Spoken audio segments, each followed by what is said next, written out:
I got a bad review today and it was awesome. Not that it didn't suck, but there's another part of it that's awesome. So here's why. Getting the bad review has shown me how far I've come in this process. So today when I was pulling up back end of the subscription, seeing all the processing percentages, like all that sort of stuff, there's this part that people can write in why they have canceled. And it's only been out a month. So I read this, other reason. Like there's a list of reasons and people can choose other. And I wrote it down because that's what normal people do. And here's what it said. Now, before I read this, I know you're probably thinking it's weird that I am proclaiming a bad review. It's kind of weird. I'm trying to sell a service and I'm going to tell you why someone didn't like it, but I'm not normal in any sense. So we'll just go with that. Before I read this, sometimes business emulates life. I don't know, everything emulates life, but no matter what you're talking about, fitness, marriage, parenthood, business, life, there's this awesome, amazing part, and then there's also this non-awesome part, not so awesome part. So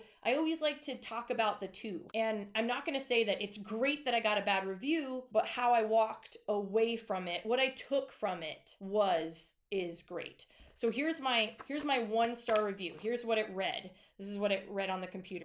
A, instruction was not professional. B, no discussion on form. C, didn't see any advantage of your service. So a couple years ago, I don't know, 5, not even that long ago, this would have put me down so quickly. It would have held me down reading a review like this or hearing about what someone said about me. I'd be like, don't they know how much I've worked on this? Or, this is only my first month, like give me a chance, blah, blah, blah. All these things, right? Like I'm developing this, but all these things in my head. And this has all been part of my process. And now here's how I view something like this. 1, instruction was not professional. I'm assuming that they are saying this because in some of the videos, there is no discussion on form. It's a music overlay.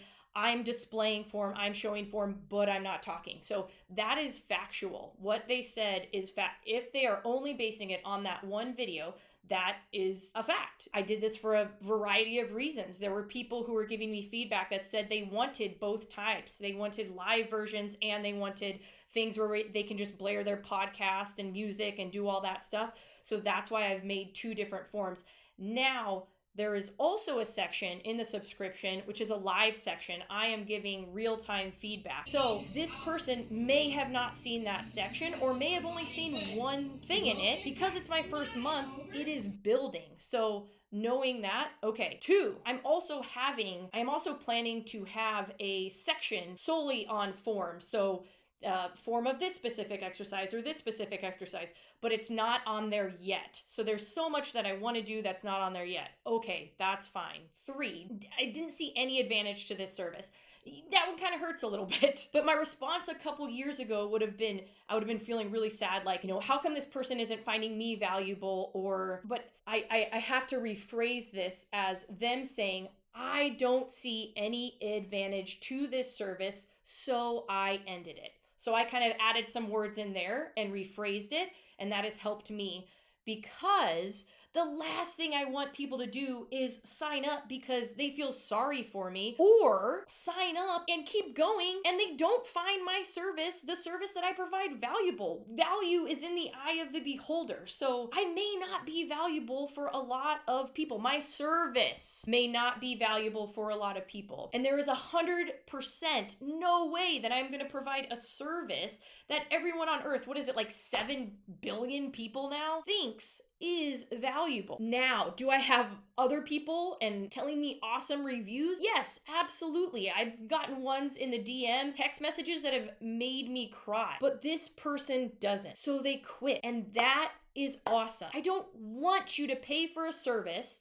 that you think blows. Thinking about the person a decade ago that I would have let a review like this or comment from a friend or critique from a teacher or an instructor ruin my whole day because I would have taken it personally and said, well, that means I'm not worthy and valuable. But here's the thing now, I have not define myself in that way, or here's what helps me not define myself in that way. Thank you, Brene Brown. I am not a mess. I am making a mess. I am not a mess. I am making a mess. So rather than thinking I'm not valuable and professional, this specific person doesn't find value in what I do, that's okay. So I mean it when I say each and every piece of feedback you all give me teaches me something. Now, if it's like spewing hatred, I'm not even going to take that with a grain of salt because that's bull. But something like this, I can learn from it. I can grow from it. I've heard your feedback. I'm cardio and core